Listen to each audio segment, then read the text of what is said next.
Hey guys, how's it going? Hope you're doing well. My name is Crown, and today I'm going to read you some very interesting stories that I hope that you're gonna love. And now, without further ado, let's go! Hi everyone, I've been going a mile a minute trying to pick the best tales to tell. But whenever I think of one, my mind spider whips and thinks of 15 others, so I settled on this one.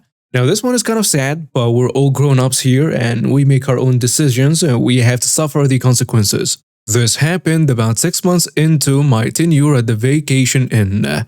I had picked up the tricks of the trade pretty quickly and understood the underbelly of the hotel/bar world. As some of you may recall, Freddy's nightclub was a place to be. In any bar/nightclub scene, there is always a criminal element present, and Freddy's was no different. The squid taught me which of the regular women had a dress for sale, and if they were not regulars, he taught me how to spot them right away. He also informed me that they had a deal with Plard, the bar manager. Don't ask, don't tell. I learned to spot coke dealers, coke users, pimps, madams, undercover cops, and so on just by looking at them and their body language. Prostitution was always an ongoing issue, to the point where the county sheriffs would set up sting operations about once every 3 months. Both as Johns and Janes. No joke, this was the highlight of our PM shifts, as crabby as it sounds. Before I go any further, this isn't Breaking Bad Miss Prostitution. We were a 4-star hotel at the time, so 9 out of 10 Janes were beautiful women. I also learned that this is virtually the only difference between an escort and a prostitute. Anyway, Mr. Smith checks in by himself. Typical business guest. Middle-aged white dude, nice suit and watch, shine shoes, and so on. He hears the lobby music at Tequila and asks about the food/drink situation. I tell him hours of operation, menu, introduce him to the restaurant hostess, tell him about our 50+ tequila selection at Tequila Bar, and the whole 9 yards. He seemed pretty unimpressed till I hit him with the "if you want to stay up late though, you can stop by Freddy's. They are open till 2 a.m. I swear he was like a mutt that heard the slice of craft signals being opened. Freddy's, huh? What's the atmosphere? Tell him about the salsa music, dancing, drinks, and so on and so on. And he says, salsa music? Are there any Latin women to dance with? Plenty, Mr. Smith. Plenty of senoritas to dance with. Tucking guy. Anywho, fast forward to about 9 p.m. Mr. Smith had a few glasses of wine at dinner, a few tequilas at Tequila, and now he was on his way to Freddy's with a little more slide in his stride. You know, that very short-lived window between fun and lubricated to desperate and morose. As he's walking downstairs to Freddy's, the squid stops by the desk and says, "Hey man, watch out for Mr. Smith." He was a little too blunt with one of the regulars, asking if she'd go up to his room. I mean, that's a regular occurrence, so it didn't faze me too much. But if the squid, one of the coolest and calmest people on the planet, is worried, then there is cause for concern. So down goes Mr. Smith to try and find himself a Latin senorita. It's roughly 10:15 p.m. when I see 2 familiar faces walking up the stairs. One of them is a very visibly drunk Mr. Smith who had joyfully let go of the little superiority he had. And Jane, a well-known dress merchant. As Mr. Smith gets closer to the FD, he glances at me and gives me a not-so-subtle look of, "Duck yeah, I got one." And I return a grossly blatant, "a poor admission" headshake. Well, he obviously didn't heed my warning and proceeded up to his room. Fast forward about an hour and a half, I'm chit-chatting with the night auditor, telling him about the day, specifically about Mr. Smith. I would normally chill with Boo Boo, the night auditor, for about an hour and catch him up on a day. Either smoking a cigarette at Joy and Turbos.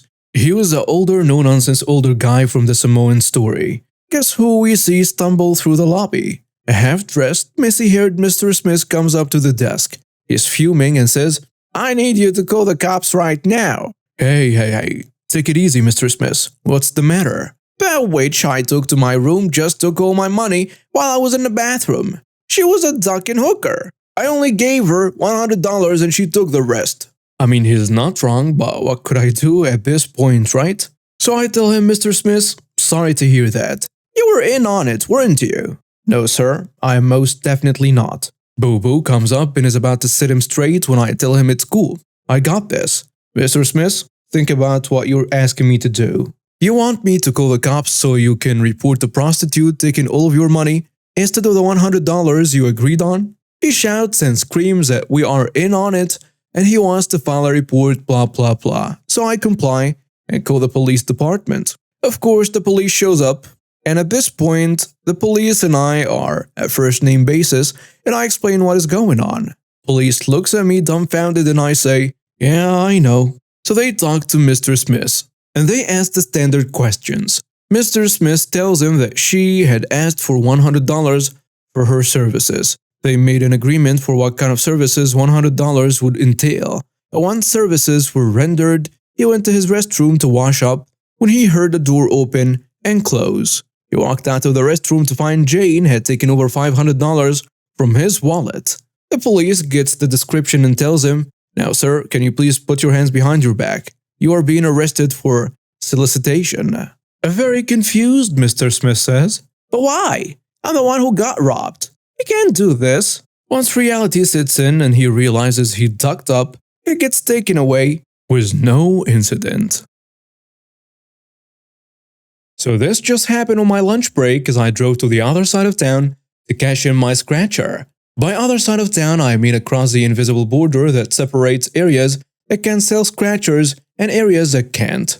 Tribal grounds don't sell scratchers or lottery tickets at convenience stores.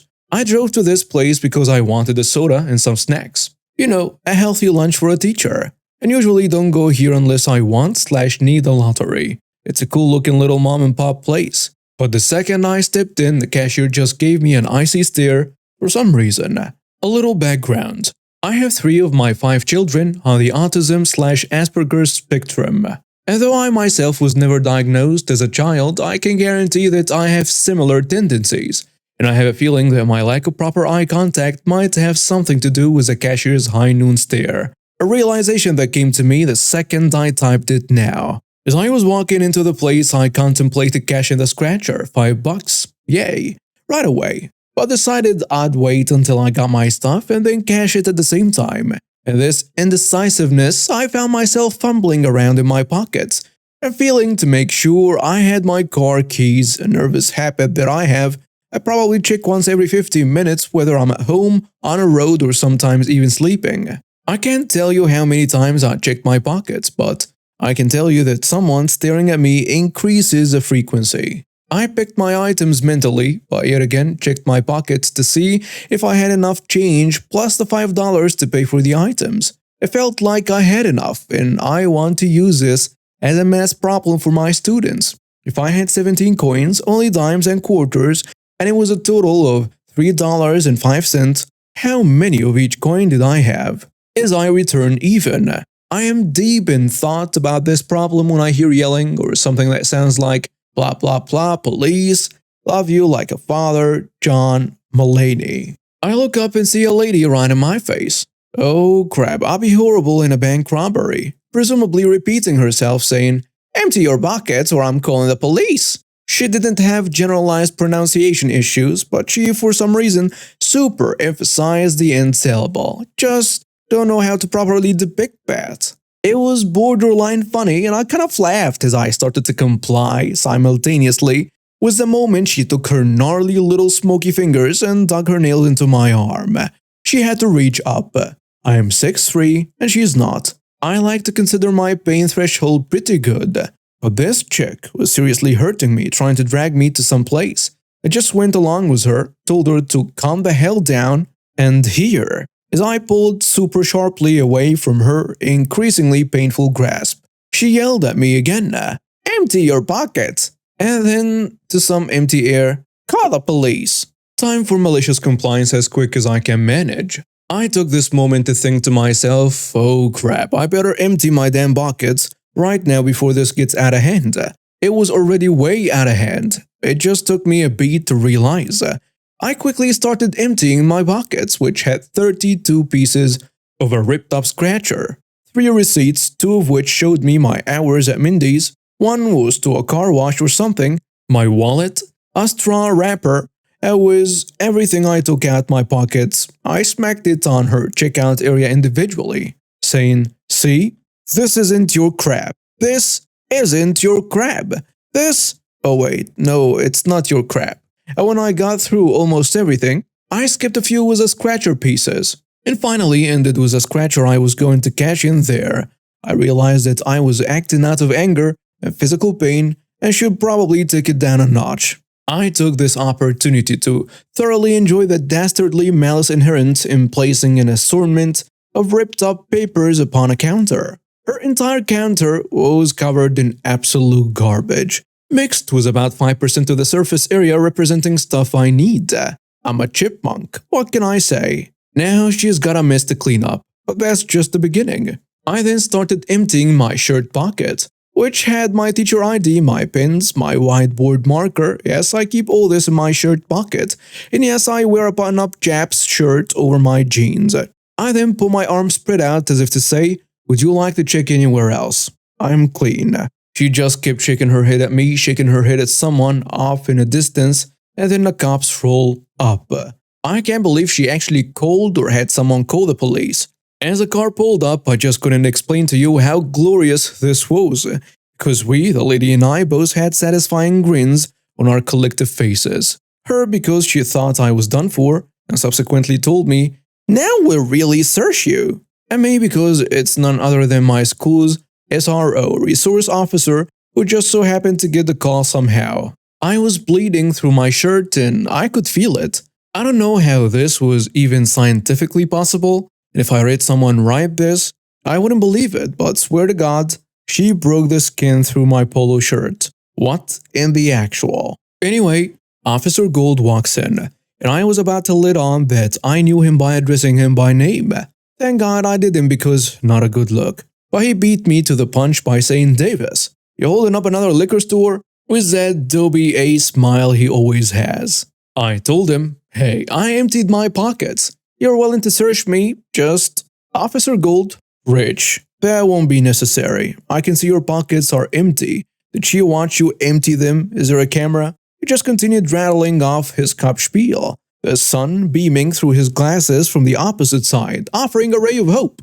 Then turning to the lady, "Ma'am, can I ask you a few questions?" At which time he returned to me, about to tell me something when he sees my arm and says, "How the hell did that happen?"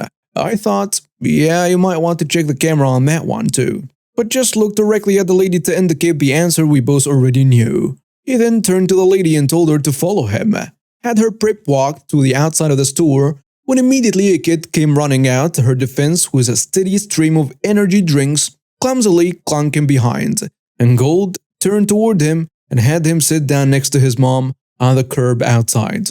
By this time, a second police car had arrived at the scene, had an exchange with Officer Gold, and Gold spoke with the mom while the new officer came to talk with me. She asked me the typical questions, like when I got there, whether I'd been there earlier in the day, I hadn't, if I knew her or the son before today, and so on. I guess, thinking about it, it wasn't exactly a streamlined series of questions, but whatever. The truth is like a priceless gem surrounded by muddy bullcrap. For those wanting another example, truth floats in a sea of lies. She asked me if I wanted to press charges against Rosie, the riveter. Seriously, I'm still throbbing right now from this woman's G.I. Joe Kung Fu grip. And despite the feeling of pain still throbbing through, all the while pumping my blood to my increasingly annoying headache, I simply told her, "Oh, that's not necessary, so long as she knows that I am not a thief." I wish I could have seen the face on Rosie when she realized she was the one about to go to jail instead of me, but I did get to see her sitting in the back of the squad car. I could describe a woman who was repeatedly shaking her head in anger, flailing about, and I could portray a cold, callous woman ready for her sentence to be served and to get it over with. I could tell you that she was a flood of tears, flowing down as her 20-something son looks on from outside the car, barricaded by Officer Gold. But all of these depictions are painfully incorrect. It was so anticlimactic. She just sat there, no anger, no visible emotion whatsoever. She got released from her zip-tied wrists, grabbing a waiting piece of paper from Goldie, locking the store doors, and nonchalantly walking to her vehicle. While all of this was happening, Officer 2 had been asking me some more questions, almost trying to talk me into pressing charges, and handed me a victim's rights pamphlet. I guess in case I change my mind, I want to turn this into a petty revenge story. I was working a second job at our local small grocery and butcher shop, a few nights a week to pay for my kids' activities. I was hired as a cashier, the person that did the end-of-day butcher shop cleanup/sanitizing quit. So instead of hiring someone to clean up, the owners decided that the cashiers could just do it between customers. The owner sat at their office watching TV and ducking around, and when a customer came in, doorbell would ring. They would buzz a phone in the butcher area for the cashier to come check them out. When I came in for my shift at 6 p.m. and was told about the new setup, I told him no, I was not hired to clean up the butcher area. I was hired to run the register and stock shelves. The owner then said I would clean the butcher shop or I could consider myself fired, and they walked away. I said fine, I grabbed my things, and I left. Apparently the owner thought I gave in and was in doing the cleaning. So they buzzed the butcher area when customers came in for about 2 hours before someone told him no one was coming to check them out. The store's liquor area, cigarettes and scratchers got emptied out. It was 7:30 and I got a screaming phone call from the owner about how he was calling the police and I was going to get arrested and so on. Yeah, right. Owner did call the police. The owner stated he wanted me arrested as an accomplice to the thefts because, well, I had left. Cops asked me to come to the store, which I did. And I explained that the owner had fired me, so I went home and the CCTV would prove that fact. The tape was reviewed and plain as day, the owner said that I was fired. I estimate they lost about $30,000.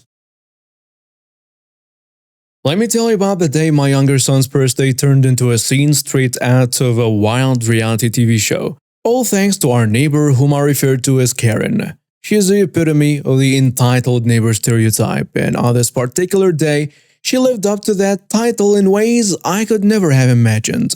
It all started innocently enough. My younger son was turning 9, and we had planned a small backyard party for him with family and a few close friends from the neighborhood. Invitations had been sent out weeks in advance, and we were looking forward to a day of fun, cake, and celebration. Karen and her son were not on the invitation list, not out of spite, but simply because we weren't that close, and frankly her son had a reputation for being quite the handful. On the day of the party, as guests started arriving, Karen, with her son in tow, just showed up. I saw them walking up the driveway and my heart sank. I whispered to my husband, "Look who decided to crash." He gave me a tight smile, knowing all too well the potential for drama was Karen around. "Hi there!" Karen beamed, pushing past me with her son. "We thought we'd join the fun. Hope you don't mind." I was taken aback but managed a polite smile. "Of course, you're welcome to join us." I lied through my teeth, not wanting to cause a scene in front of the other guests. The party went surprisingly smoothly for the first hour or so. Kids were playing, adults were chatting, and everyone seemed to be having a good time.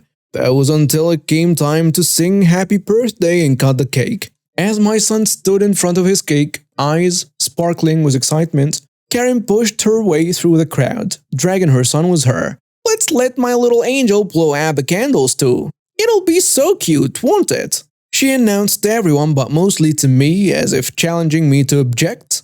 Before I could respond, my son, unaware of the brewing storm, took a deep breath and blew out the candles, his face lighting up with the pure joy of the moment. And that's when things took a turn for the absurd. Karen's face twisted into a mask of outrage.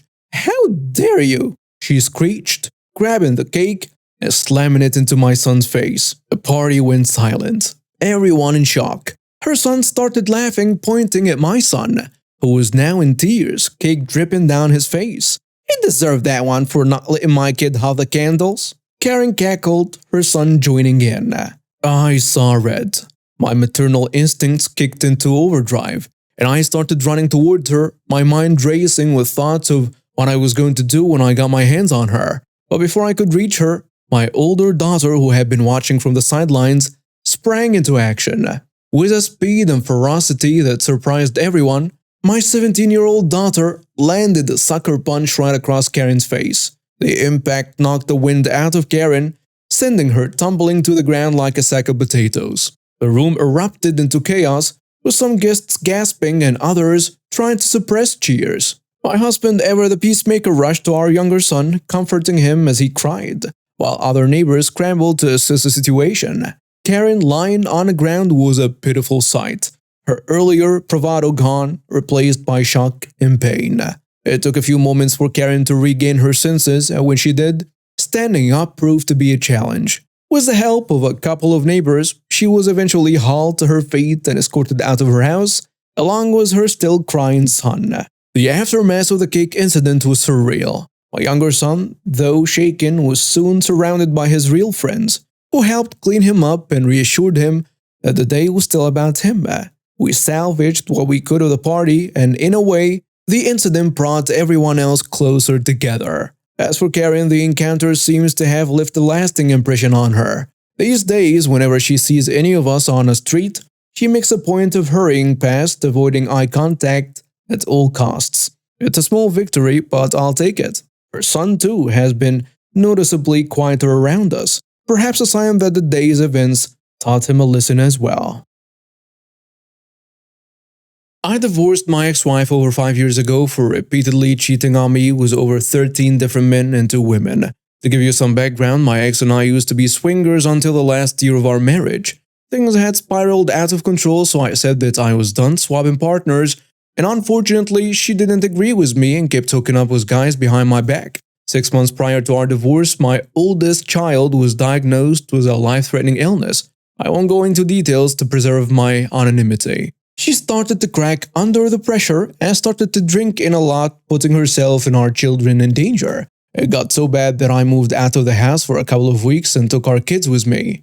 During this time, her best friend, we will call her Amy, approached me because my ex had disclosed all of her dirty deeds to her at girls' nights out a couple of days ago. She disclosed that she had been sleeping with a new guy every night and getting drunk when she had the kids. She also told Amy that she went out one night a month ago and left our 3-year-old and 4-year-old kids at home alone while they slept so she could meet a guy. Amy said that my ex planned on filing for divorce once she drained some additional money from me while living rent-free in my home. Amy and I were both disgusted and knew that things had to come to an end. My ex hated living in the same house with me because she hated me and couldn't go mess around with her flock of desperate men. We had to come up with a plan to get her out of the house and document all of her poor behavior so we could limit her custody of the children. Step 1. I moved my hubby A back into the house and plopped down on the bed right next to her. She lost her mind, saying that she wanted me out of the house. Now, I will call the police if I didn't comply. What she didn't know was that I was recording the audio of our conversation. I told her to pound sand, and she called the cops, reporting me for domestic violence. Well, the poo-poo showed up in no time flat and had me in cuffs so fast it made my head spin.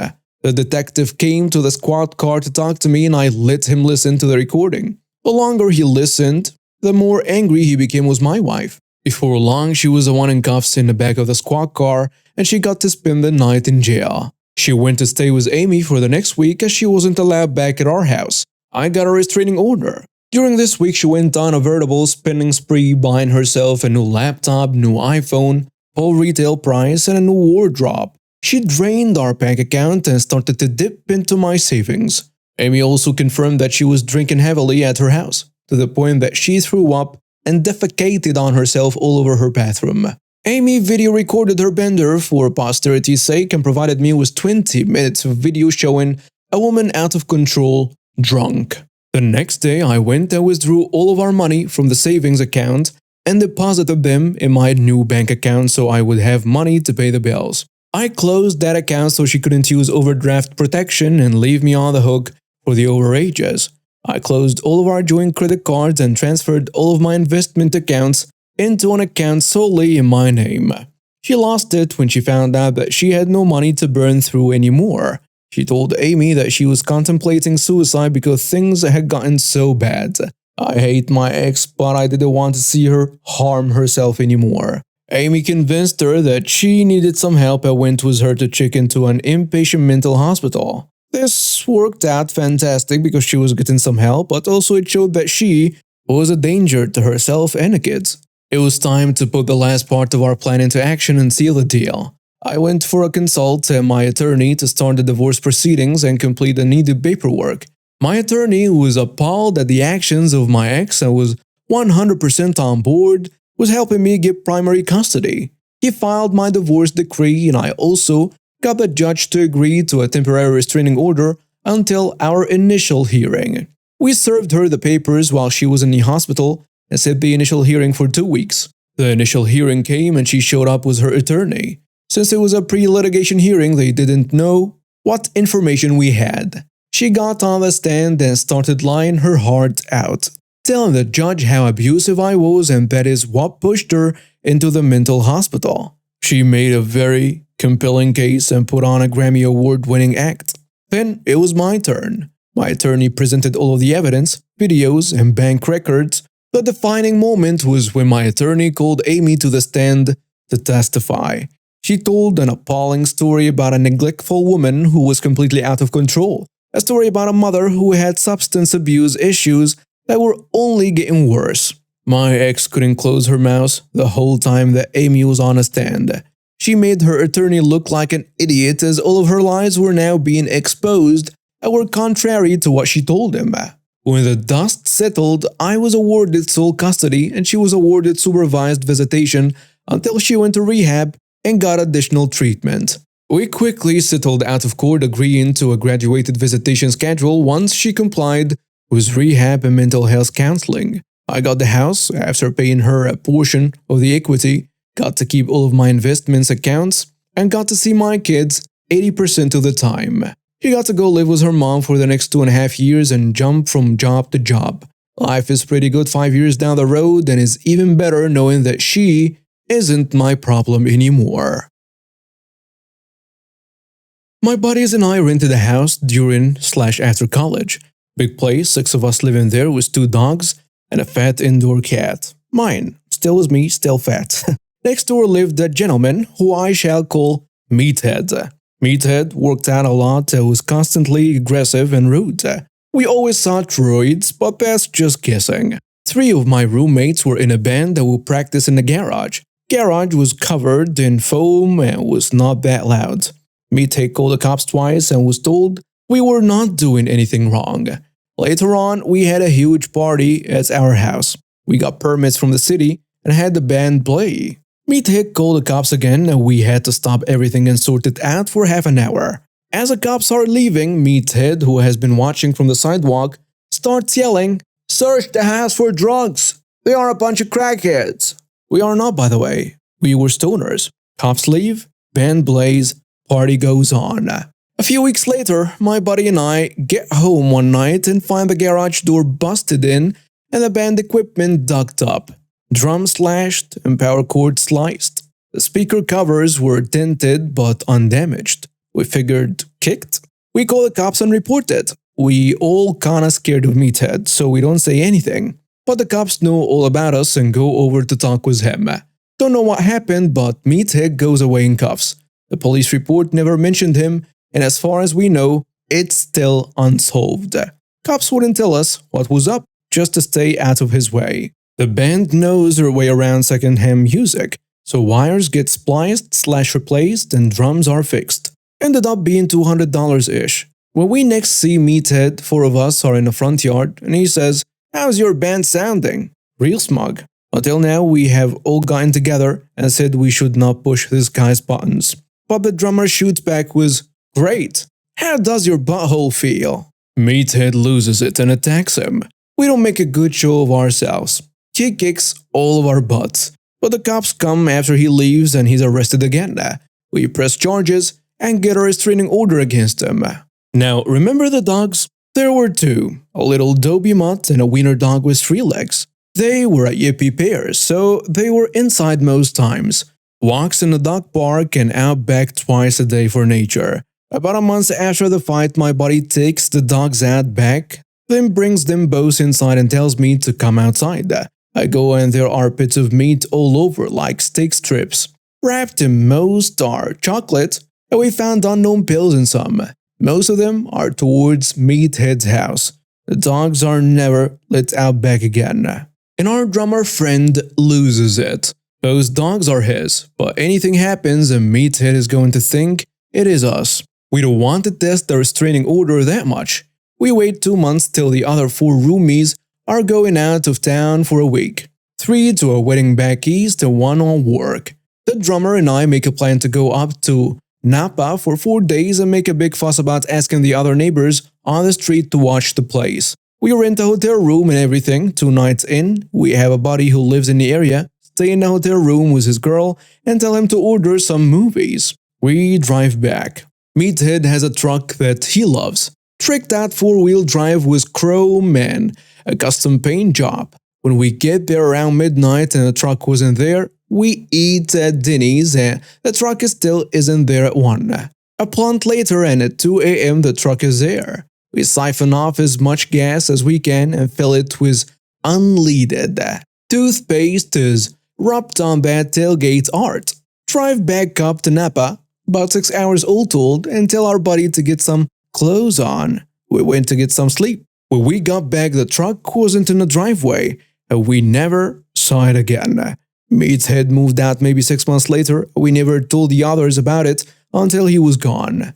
And in our group's legends, the amount of crap we did get bigger every time. I went shoe shopping today. Nothing too fancy, I just wanted to get a new pair of running shoes.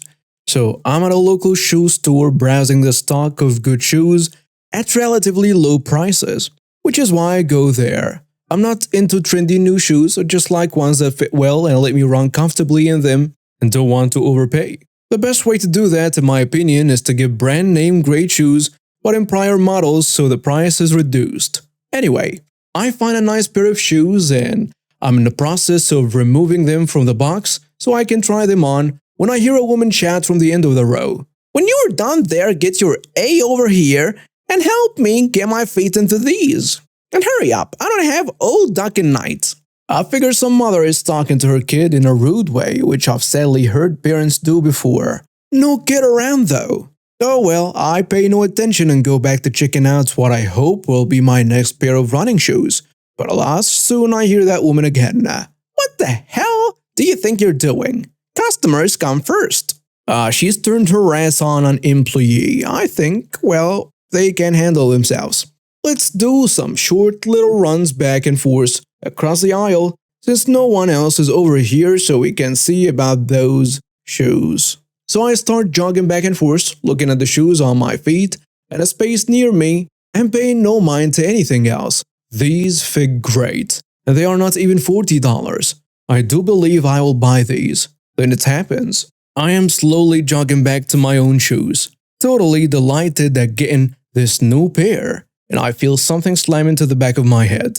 I look around and the woman with a behemoth behind is standing there with a smug look between anger and satisfaction plastered across her miserable face. "You should have seen that coming if you weren't paying attention to your customers. Now get over here and do your job before I get your pathetic A fired." It takes a few short seconds for me to process this. My mind is working this way. She hit me in the head with a shoe. Because she thinks I'm an employee? Wait, she hit me in the head with a freaking shoe? Are you out of your mind? I don't work here, lady. Yes, I got to yell the title of this sub at her. I started moving toward her, but 3 real employees descended on us. The behemoth took the lead and launched into a tirade about how I wasn't doing my job, even though I just told her I didn't work there. I told the nearest employee what happened while she ranted to a guy who turned out to be the manager. I thought he might believe her for a second, but he was having none of her crap. It turns out he had been in the back working and watching the video monitors, which allowed him to see her throw a shoe at me and hit me in the head. He asked if I was okay. I was just stunned, and then he told the behemoth he was calling the police. She tried running away but hilariously slipped on a shoebox, falling right back onto the seat she had been on, and then she apparently gave up on the idea of escape. A police officer arrives in a few minutes. I tell him what happened while the behemoth denies it and claims that I threw the shoe at her. The manager says he saw the whole thing happen as I stated and even has a video of it, which he then copies onto a USB drive. This goes into the officer's pocket before he places the behemoth into handcuffs and leads her out of the store. As for me, I got my brand new pair of running shoes at the best price ever. Free. Thanks to the manager's insistence, even though I said he didn't need to do that.